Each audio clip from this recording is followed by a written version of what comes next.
sesuatu sing bakal diudari terus niku. Terus kula nggih.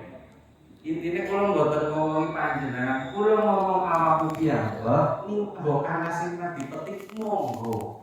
Terus nek kula piyambak nek ngomong niku aya apa ya? Apa? Tapi ngomong awakmu dhewe nek bisa dipet monggo. Harus niku nggih. Jadi kula apa ya? Istilah ya. Nek nang apa? Nang Jumatan kan ngelingaken awake piyambak, terus ngelingan hari muslimin muslim. Ini kan muslim. Kiai ya tetap ana salah. Orang istilah kiai ini tetap bener banget. Tetap menungsa biasa urjuman bedane bisa ilmu karo ora. Ilmu niku mulane anak putune dhewe niku kudu di sekolahna di pondokna men ilmu. Men apa? Ya men beda terus sing merasa olah orang anu beda terus ini orang mondok. Niku. Dadi intine akeh manfaate nu apa nitipna anake dewek maring musala, maring sekolah, maring pondok. Kuwe ajangane ora sesusah-susah wong tua mesti bisa nyekolah anak nek gelem usaha. Sing penting kan usaha. Perkara hasil niku Gusti Allah sing nentu. Iku zaman siki mani kepenak banget orang dolan lah dolanan karo HP. Niku nggih. Dadi intine aja tek dheweke lepas tanggung jawab maring anake. Masalah anak contone Bu. Wes nang apa? Nang bodu tapi nangane yo Bu. Wes nang apa dene ora gelem ngaji. Bocah ora gelem jawab, barang ditakoni biyunge. Anu anake dikasih nang apa ora ngaji? Melas lah. Melas jere. Nang sekolah wis kesel. Aduh. Level. Nang sekolah wis kakek ilmu aja. Dadi ora kon ngaji, padahal ngaji kuwi lah inti utamane dhewek wong murid gedul mah bebek kudu diulang maning nang sawise jero kubur. Diwari apa? Talqin. Gino badan. Nah, utamakanlah anaknya dheweke kon ngaji ajarane orang ngaji aja lepas bute nang mau wis ana TV ana HP mamate bapake do ngomong bismillah men prive perkasa nek dheweke wis tuwa nggih perkasane apa mbok ora sing bisa ndongaken nak wis pati-pati digaweni pati-pati dhewek bojo kepengin duwe anak ora dianak bingung kira mboten barang wis diwehi titipan nang Gusti Allah wis dipercaya jebulane malah dijor dosa apa mboten dosa nah niku mulane ajangan kaya kuwe boleh rasa golek duit go bojo gedel negara kana-kana dek kaya apa gugur go bojo ali bojo ini bojo kena kayak Mas PPN karo Mas anyarane Mas salah Jangan bocoran iki nggih. jenengan kok ya gugur harus ada sing anu sing kae banyak kali sabar ya Mas sabar ya pecah ansor alhamdulillah ansor ki kanggo gawe nang panggonan dadi wong sing mlebu ansor ki karo akeh manfaate wis sing nom nang sing itu dia nang 4 ayat muslimat insyaallah nang Gusti Allah diangkat derajatnya karena apa krono khidmah ikhlas lahir batin khidmah nang dulu lama bakal diakoni santri Mbah Hasim Mas anak putune ditolakna insyaallah selamat dunia selamat akhirat nggih intine nggih kula mboten ngaos sing panjang lebar lah mungkin intine teng Mas yang gila ya Iya Mas ya iya Mas Kiai Maksum ya intine harus dibuat terus kula nambah setengah sapa wong sing gelem ngegengaken bulan Maulid Niki ngendikane Kanjeng Nabi, sapa wonge sing gelem ngeguna bulan Maulid nang Gusti Allah, nang Kanjeng Nabi bakal dibarengaken ngesuk nang Kanjeng Nabi karo Kanjeng Nabi lan digampilaken sedaya urusanipun panjenengan lan dipun paringi syafaat ing janteng akhirat Allahumma Amin. nggih niku kula yakin to mriki niat ikhlas kabeh karena lagi sing ngono anak dadi anak ikhlas lahir batin insyaallah niki ketemu nang akhirat nulungi iki walaupun jeruk nulungi dadi saksi nggih nggih walaupun jenengan buang gula tanpa sengaja ya nulungi semut nang kono pencotan ya bisa dadi lantaran derek selamat saking neraka dadi jangan sepelekan hal yang sepele terus sing gelem ngagungna piye mesti warna-warna carane beli ngagungna. Contoh, ana sing urunan duit, ana sing sasok apa ki semangka, ana sing wedang. Kowe kok bakal ketemu kabeh nang akhirat Allahumma. Amin. Kowe sing bakal nutupi dhewek sekang srengenge sing ngesuk nang ngisor yang dhuwur sirah iku sekila. Dadi awan bintang sing bakal nutupi srengenge sing bakal nutupi sing bakal nyelamataken derek esuk nang alam padang mahsyar.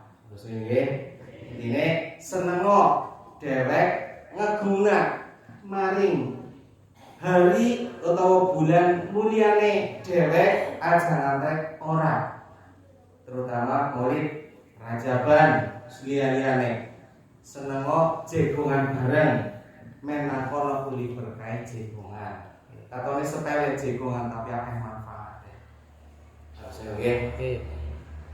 Kula mboten badhe singkat kata. Insyaallah lelenggan iki kula tekan mriki mugi-mugi dados amal silaturahim lan nambah keukhuwan Islamiyah DKP lan kula ndongaaken dumateng kita sedaya mugi-mugi kita sedaya dados keluarga ingkang sakinah mawaddah warahmah. Amin. Dipun paring sakit ingkang halal barokah kama kata-kata. Amin. Samoga Mekah dan mugi-mugi kita sedaya dipun paring putra-putri ingkang saleh lan salehah. Dipun paring keselamatan fitri wa dunya wal akhirah.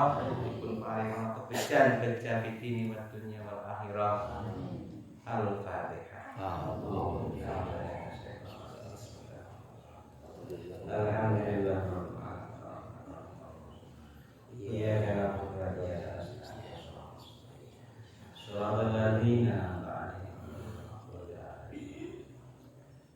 Semantan sedaya kelepatan kaulimun apunten billahi taufiq wal hidayah. Assalamualaikum warahmatullahi wabarakatuh. Waalaikumsalam.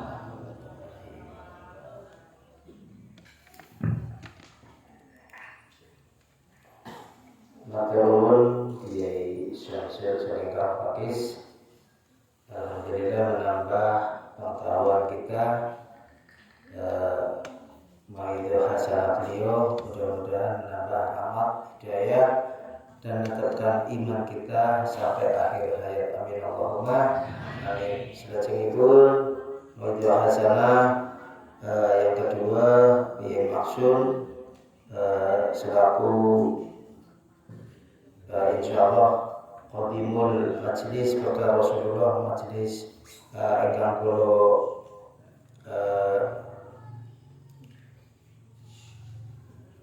jalani selama ini.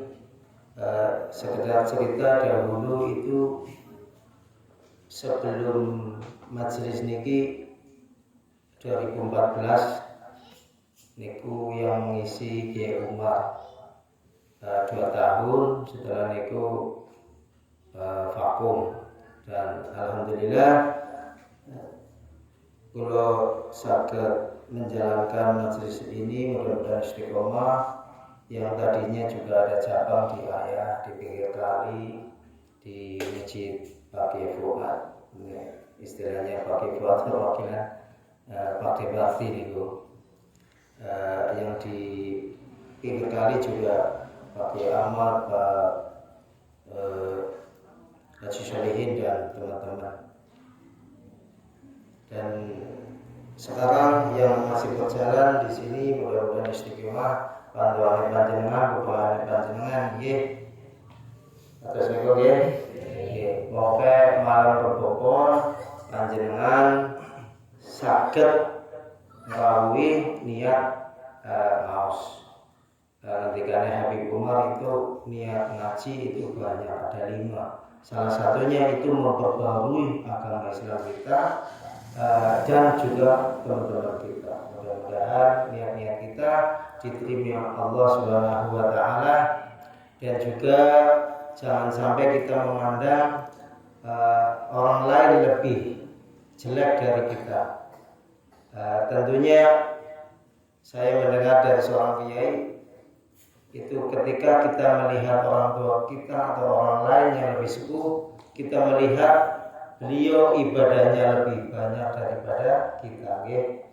Dan ketika kita melihat anak kecil itu lebih sedikit dosanya daripada kita. Mudah-mudahan kalau kita berpikiran seperti itu di dalam hati kita, insya Allah kita di dalam majelis ini akan ada hasilnya, ada hasil yang baik. Karena hati kita semakin baik, semakin bersih, ditambah lagi dijauhkan dari rasa iri, dengki, ujub, takabur dan lainnya.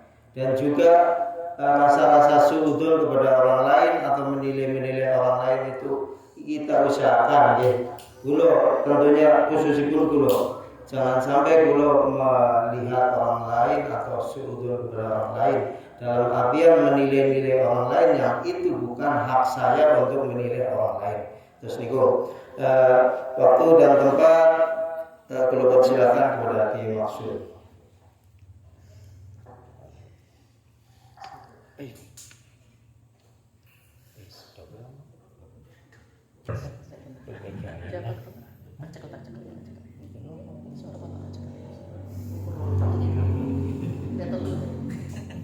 Bismillah. Assalamualaikum warahmatullahi wabarakatuh.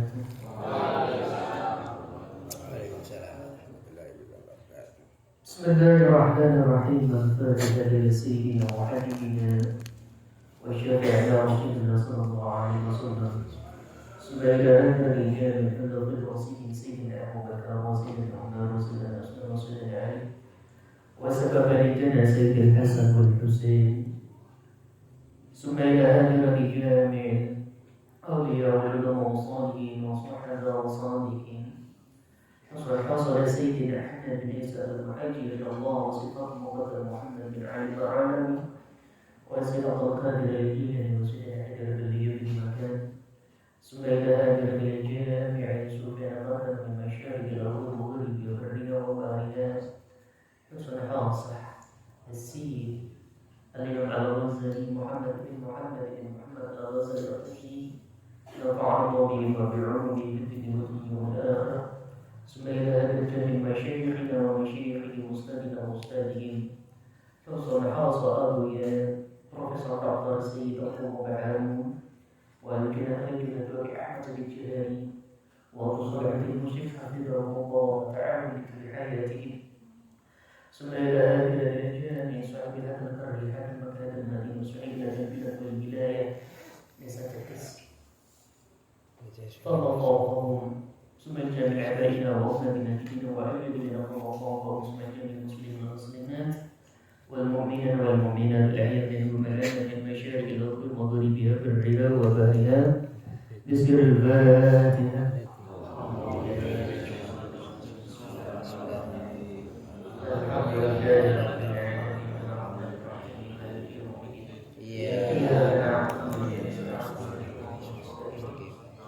صراط الذين أنعمت عليهم غير فعلوا وتعلموا من أطول الذكر والإبادة والاستغفار والحسنات ونصوص كتاب الله وسنة رسول الله صلى الله عليه وسلم ابتغاء وجه الله ورضوانه. Namun saudaranya itu niki rutinan satu bagian di pindah popon nonton apa? Nggih. Nggih. Terus niki ngaos nopo bedalu. Udah nopo deh. Jam pinter saat ini. Setengah 10. Nanti jam 10 atau jam 10 kurang nonton enten. Ayo untuk mau nopo berikut. Berbaca mikali yo ribet ternyata ya. Ikut ini kira-kira sini ki. Halo. Jurang coba cerah nih. Cukup nggih. Nggih, boleh. Mira ya. Bismillahirrahmanirrahim. Ingkang kula hormati para kiai, para ustazah. Khususipun Bapak Kiai Samsul Ma'arif saking Karapakis, Pak, insyaallah ini pertemuan pertama. Betul ya? Dan ingkang kula hormati Bapak Kiai Tohirin, alhamdulillah pun enten lebih tim sekawan kula kepati. Lalu saya Tohirin pun ditiangi. Umpetan? Aman Pak Yai ora ketumai. Lan ingkang kula hormati para aparatur desa, kadus, Pak kadus itu tadi. Biasanya sing kecil nomor 1 wakil. Boten. Dereng. Ayo makane kula tanglet ngenten niki ingkang rawuh punika jamaah lawas napa jamaah anyar? Tambah-tambah. Jamaah anyar. Campuran. Kata sing nyar apa sing lawas? Sing lawas. Sing nyar. Betul kan. Ngapunten nyari saya gelem apa boten? Lah si enten saya gelem dibuka ben saged ditinggali. Bismillahirrahmanirrahim. Ngapunten sederengipun panjenengan kula mulai bahwa kajian malam Sabtu Wage sebenarnya kita mengkaji kitab karya dari Imam Al-Ghazali Bidatul Hidayah. Biasanya ingkang mau sepunika raya kula. Namun raya kula sapunika enten keperluan kanten garwane punika nembe lahiran. Terus tembe dari bapak. Raya kula pun gada anak, kula dari gada bojo. Aman ngaten nggih. Iki ngatur napa, Pak? Halo, pengen kula mireng suarane. Halo. Terus napa kula niki? Melanjutkan kajian kitab Bidatul Hidayah. Ngaten lah ya. Meskipun boten enten sing maos, Pak, insyaallah jangan tinggal. Bismillahirrahmanirrahim. Fata'addab ayyuhal miskinu ظاهرا وباطنا بين يدي الله تعالى تعادب العبد الدليل المذنب في حضرة الملك الجبار القهار واجتهد ألا أن يراك مولاك حيث نحاك ولا يفيضك حيث أمرك. Niki perhatikan Pakmu. Kemarin Al-Imam Al-Ghazali menguraikan bahwa Allah Subhanahu wa Ta'ala mengetahui apapun yang kita simpan di dalam hati kita. Allah mengetahui apa yang kita simpan dalam pikiran kita. Allah mengetahui gerak-gerik kita, langkah kita, setiap apapun yang terbesit dalam diri kita. Tidak ada yang bisa lewat dari pandangan Allah Subhanahu wa Ta'ala. Nafasmu, pikiran kita, telinga kita, semua dinilai oleh Allah Subhanahu wa Ta'ala. Dan tidak ada satupun yang lepas dari pandangan Allah Subhanahu wa Ta'ala. Kalau kita tidak bisa lepas dari pandangan Allah, gerakan kita, langkah kita, pikiran kita yang terbesit dalam hati kita, Allah Subhanahu wa Ta'ala mengetahui, maka tidak ada pilihan bagi kita kecuali kita bertata krama di hadapan Allah Subhanahu wa Ta'ala. Zahir kita harus beradab di hadapan Allah dengan cara laksanakan gerakan langkah kita, lisan kita, telinga kita, tangan kita tidaklah kita fungsikan kecuali untuk mencari ridhanya Allah Subhanahu wa ta'ala. Terakhir, kita harus beradab di hadapan Allah, karena senantiasa kita ada dalam pandangan Allah Subhanahu wa ta'ala. Kalau kita ada di dalam atau di dekatnya para ulama, para pemimpin, presiden mawon, kita sungkan untuk berperilaku buruk. Kenapa kita senantiasa berperilaku buruk sedangkan kita tidak bisa lari dari pandangan Allah Subhanahu wa ta'ala? Sehingga terakhir kita ini kedah kula panjenengan jaga. Kedah jenengan kula lampahi kali adab tata krama akhlak di hadapan Allah. Tidaklah dari ini kita laksanakan, kita fungsikan dalam kemaksiatan kepada Allah Subhanahu wa ta'ala. Enggak pantas. Batin kita pun harus punya tata krama. Pikiran kita, bisikan hati kita itu harus betul-betul punya akhlak di hadapan Allah Subhanahu wa ta'ala. Karena apa yang kamu simpan di dalam hatimu, Allah Subhanahu wa ta'ala mengetahui. Wa in tubdu ma fi anfusikum aw tukhfuhu yuhasibukum billah. Apapun yang engkau tampilkan dan apapun yang engkau simpan di dalam hati, jiwa dan pikiranmu, Allah akan memperhitungkannya. Artinya Allah Subhanahu wa ta'ala melihat apa yang jenengan kula simpan di dalam hati dan pikiran kula panjenengan. Maka tidaklah pantas kalau andai kata kita seorang hamba yang senantiasa dipantau oleh Allah menyimpan keburukan di dalam hati kita. Tidaklah berakhlak kalau kita menyimpan keburukan hati, pikiran yang buruk, sedangkan Allah Subhanahu wa ta'ala mengetahui apa yang ada di dalam hati kita. Jelas apa boten niki, Pak? Jelas. Sehingga kita nampak terakhir kita jaga jangan sampai kita melakukan apa yang dilarang oleh Allah. Batin kita jaga jangan sampai terbesit pikiran-pikiran buruk. Betul, pandangan hukum agama tidak kena hukum, tapi dalam pandangan dunia tasawuf bahwa punya pikiran buruk, punya bisikan buruk di dalam hati ini adalah dosa yang mengotori hati. Dosa yang mengotori hati. Hati kalau penuh dengan dosa, hati penuh dengan kotoran, maka akan terhalang dari rahmat Allah Subhanahu wa ta'ala.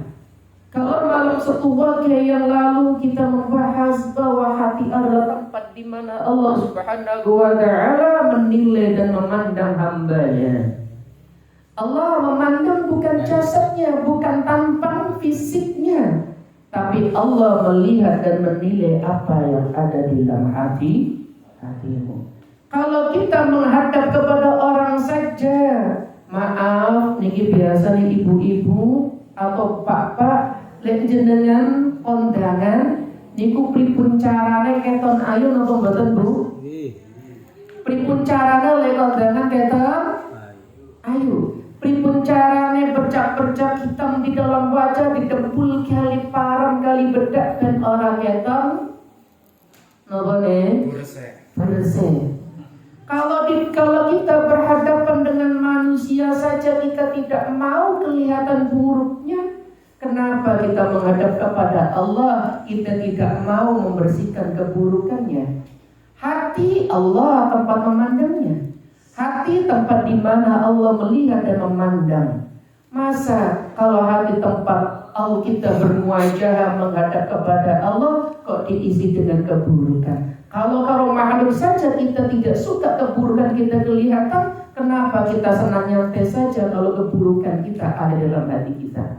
Kalau kita ridha, kalau kita tidak ridha atas keburukan kita dilihat oleh orang lain, maka seharusnya kita jauh tidak ridha kalau di dalam hati kita menyimpan keburukan. Jelas obat untuk nikah. Allah, ayo ngantuk ada pripun? Allah pripun suarane? Ngantuk napa badan? Pripun cara ta'adub al-'abdi ad-dalil al-mudhib baina ya'qa ta'adub al-'abdi ad-dalil al-mudhib fi hadzal malik al-jabbar al-qahar. Yuk sampean ini beradab, bertata krama di hadapan Allah. Seakan-akan kita ini adalah seorang hamba yang hina, yang banyak dosa. Seakan-akan kita ini banyak orang hamba yang hina dan hamba yang dosa. Sehingga kalau kita sadar bahwa diri kita hina dan banyak dosa, apa yang akan kita banggakan? Halo. Kalau kita sadar bahwa diri kita adalah orang yang hina, orang yang banyak dosa, apa yang akan kita banggakan? Sehingga kalau kita sadar bahwa diri kita di hadapan Allah adalah orang yang hina, lemah, tak berdaya, banyak dosa, maka pasti di dalam hati dan pikiran kita tidak akan pernah bangga diri, apalagi sombong. Bangga diri dan sombong ini adalah penyakit paling dasar yang mengantarkan seseorang jatuh pada kehancuran. Jenengan tingali ketika Allah Subhanahu wa Ta'ala berfirman punika, jenengan tidak suka Al-Baqarah dan lintunnya. Napa? Sing wa idza qala rabbuka lil malaikati isjudu li adama fasajadu illa iblis aba wastakbar wa kana minal kafirin. Berarti akan jenengan punika. Ingat ketika Allah Subhanahu wa Ta'ala berkata kepada Nabi Adam, kepada para malaikat, sujudlah kalian kepada Nabi Adam, karena maka semua para malaikat sujud kecuali iblis. Kecuali apa? Iblis. Kenapa iblis tidak mau sujud? Karena ada kesombongan. Kenapa menolak perintah Allah? Jadi para ulama termasuk Al-Imam Nawawi al-Baqir Munir, beliau menguraikan, karena setan atau iblis sebelum Allah ciptakan Nabi Adam, setan dan iblis pun adalah makhluk yang paling taat kepada Allah Subhanahu wa Ta'ala. Tapi taatnya ada unsur kemunafikan. Taatnya itu menjadikan dia bangga atas taatnya. Kenapa bangga? Karena malaikat yang Allah ciptakan ibadah kurnamun akhirat arasy dan. Tapi Allah berikan kekuasaan kepada iblis setan mampu beribadah di arasy, di surga ataupun di dunia. Naik turun ibadahnya, sedangkan malaikat kunten dukur. Maka tumbuhlah kemunafikan di dalam hati dan kesombongan. Oh, ternyata saya ini jauh lebih mulia daripada malaikat. Apa buktinya? Malaikat saja ibadahnya nang dukur tok, sedangkan saya diberikan kekuasaan dan luasa oleh Allah, seenak saya ibadah tembun. Tumbuh kesombongan. Nah, karena kesombongan inilah yang menjadikan setan tidak mau tunduk atas perintah Allah, yang ujung-ujungnya mengantarkan kepada laknat seumur hidupnya setan.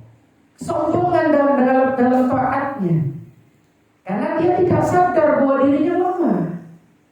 Dia tidak sadar bahwa dirinya banyak keterbatasan, sehingga tumbuh di dalam hati, tumbuh dalam pikirnya bangga diri, ujub bangga atas amal dan lain-lainnya. Dan itu yang akan mengantarkan seseorang kepada kehancuran di dunia maupun di akhirat. Maka sadarlah kita bahwa diri kita rendah di hadapan Allah, diri kita lemah di hadapan Allah, kita hina di hadapan Allah, rendah, hina, lemah dan banyak dosanya. Maka tidaklah pantas kalau kita menyombongkan, membusukkan dada di hadapan Allah maupun di hadapan makhluknya Allah Subhanahu wa Ta'ala. Mun nggih ucap sedoso dereng. Alhamdulillah. Sampai pundi? Sampai mriki. Ta'adub al-abadi ad-dalil al-muddi fi hadha al-malik al-jabal al-qahar. Kalau kita betul-betul diawasi oleh Allah, maka berusaha menjadi makhluk, menjadi hamba yang punya tata krama di hadapan Allah. Dengan cara pripun?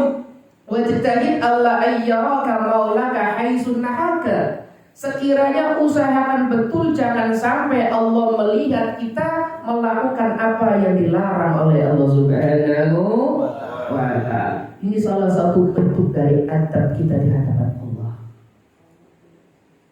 Bentuk adab, bentuk tata krama kita di hadapan Allah dengan cara jangan sampai kita melakukan apa yang dilarang oleh Allah Subhanahu wa ta'ala. Tahan diri kita sekuat tenaga, jangan sampai jangan sampai Allah melihat kita melakukan apa yang dilarang oleh Allah Subhanahu wa ta'ala. Itu disebut wajtahid alla ayyaraka maulaka haitsu nahaka wa la yaqiduka haitsu amaraka. Dan jangan sampai Allah kehilangan kita ke dalam apa yang Allah perintahkan, tunduk atas perintahnya, menjauhi apa yang dilarangnya adalah bentuk adab kita di hadapan Allah Subhanahu wa ta'ala. Larangan bukan zahir saja. Larangan ada larangan qalbiyah, ada larangan yang sifatnya terkait hati. Makanya Imam Al-Ghazali dalam kitab Minhajul Abidin beliau mengatakan wajib mengetahui ilmunya hati seperti halnya wajibnya kita mengetahui ilmu syariah. Mempelajari hati, mempelajari penyakit hati dan bagaimana cara mengobatinya wajib. Seperti halnya wajibnya kita mempelajari hukum haram, wajibnya dalam sholat taat kita di hadapan Allah Subhanahu wa ta'ala. Makanya ini bentuk adab. Wastahid alla yaraka maulaka haitsu nahaka wa la yaqiduka haitsu amaraka. Jelas? Yo. Masih siap merumakan? Orang ngantuk nyatanya orang suaranya enggak ada. Fokus.